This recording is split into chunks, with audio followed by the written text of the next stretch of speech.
Whew, the pastor's wife and other women. You can't pray about it.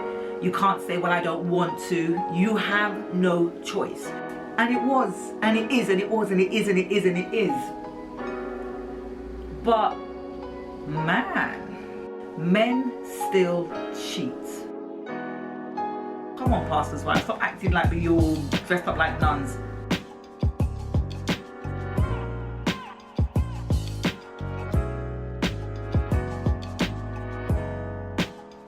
Whew, the pastor's wife and other women.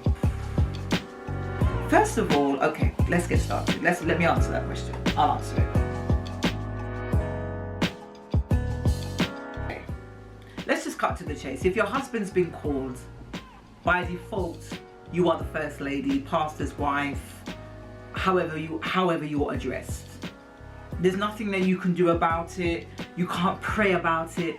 You can't say, well, I don't want to. You have no choice.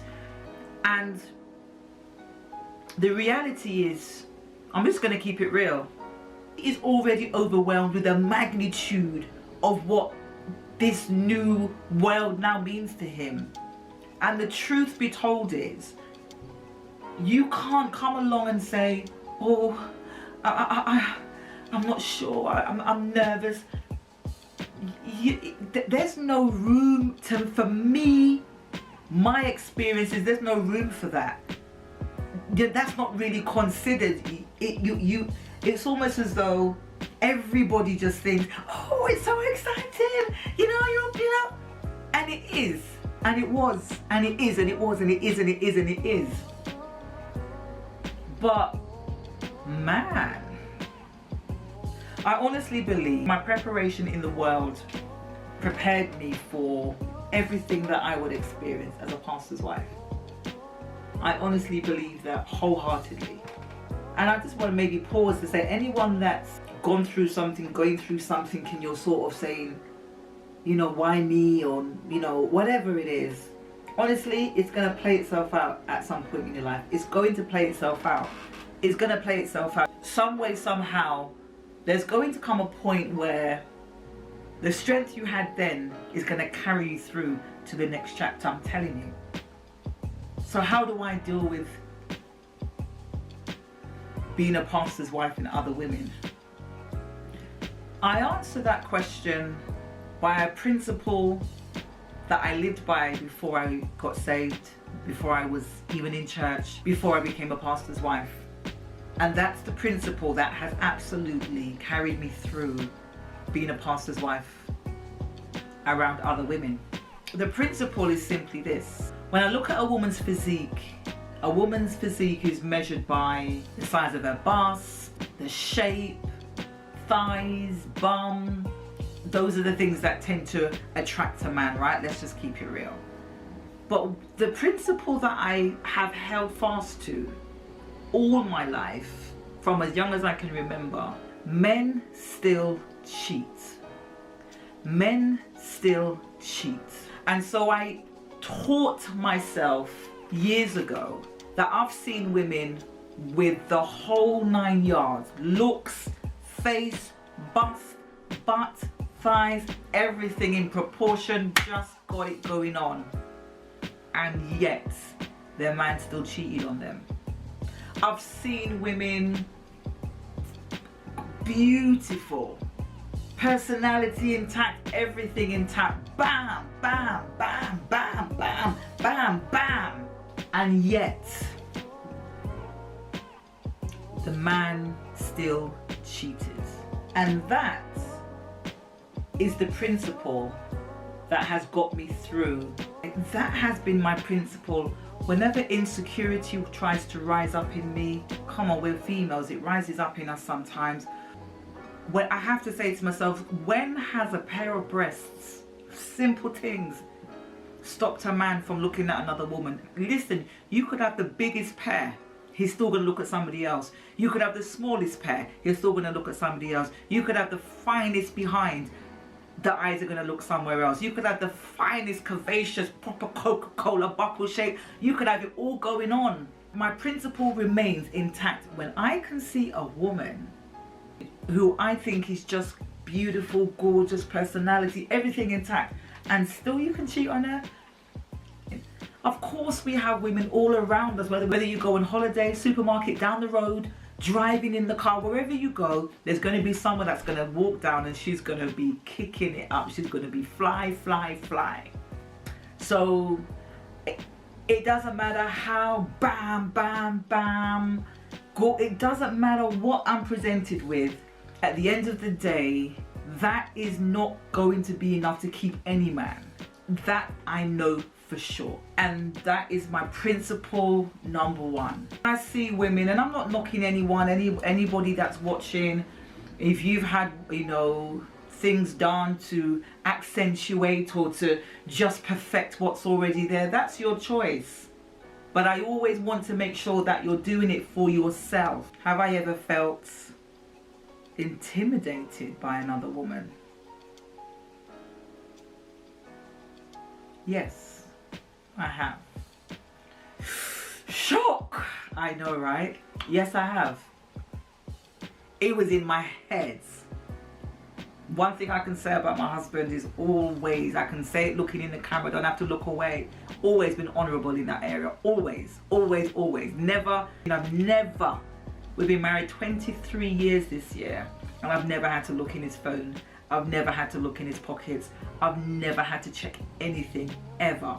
I've never had to check, you know when they say I'm going here and then a week later you go back to that to check. I've never had to do that, and that I'm thankful for. Never had to do that.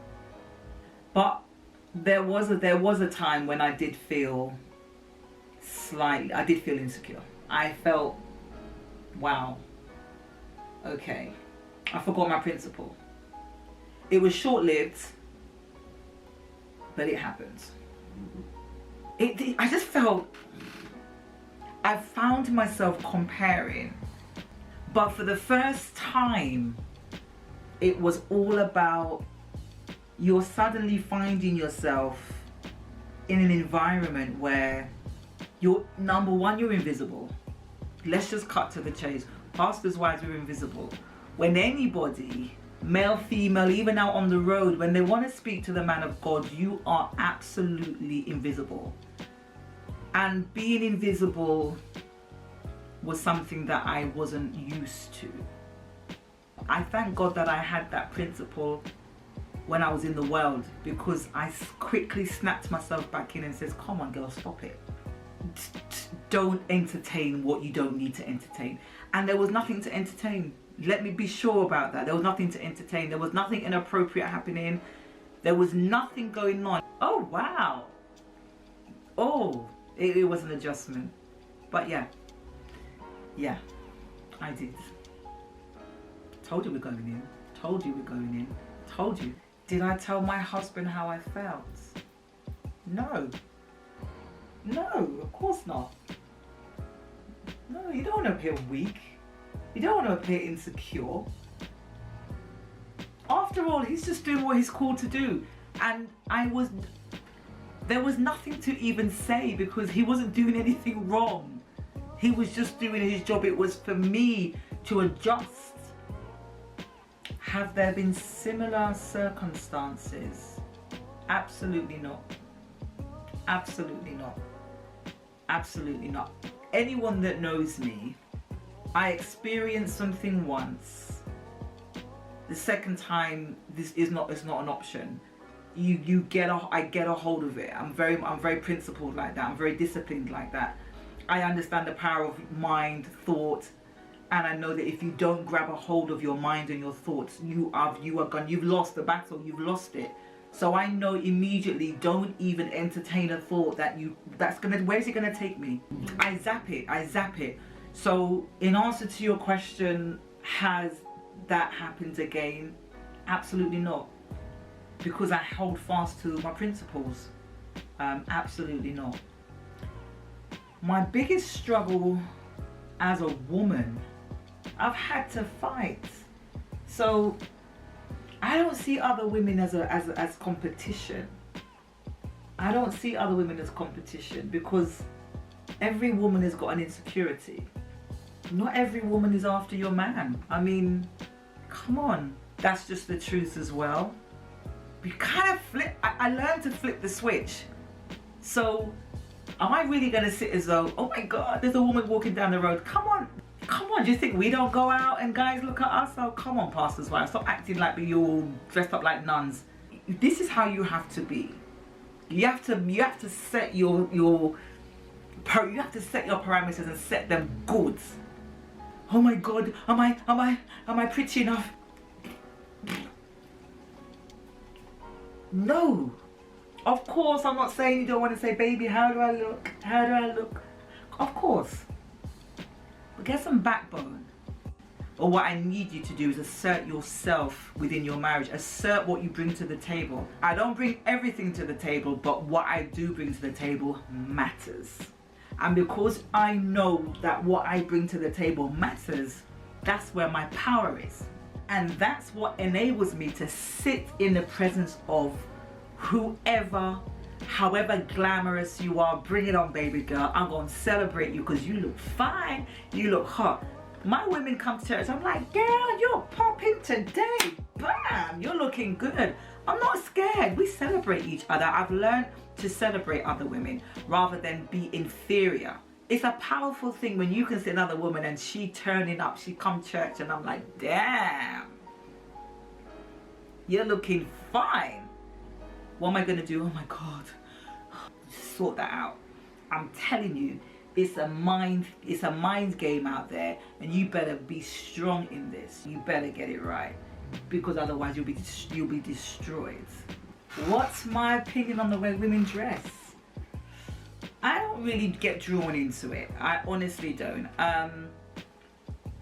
When I was growing up, for sure, a lot of what I see would not have been permitted. But it wasn't even about not being permitted. You just wouldn't have done it. It's just a different. Times are different now. People are different now. This video could blow up and people would be like, a pastor's wife, have you seen the red? Have you seen all of that? Have you seen the pink? Have you seen the blouse? You see all that? I am coming from too far. I'm never going to dishonor God. First, I'm not going to dishonor God. I'm not going to dishonor myself, and I'm not going to dishonor my husband. I draw a lot of people in by the way I look. But at the same time, I'm not going to be conformed to a look to make you comfortable. So I must be uncomfortable so that you can be comfortable. No, I won't do it. So when I see other women coming into our ministry, or coming into any ministry, or coming into church, we're talking about being a pastor's wife. I think, girl, you're taking me back to my raving days. You're taking me back to when I would be, I'd wear that. You know, you've got to turn it on its head. That's all I can say. Turn it on its head and celebrate it.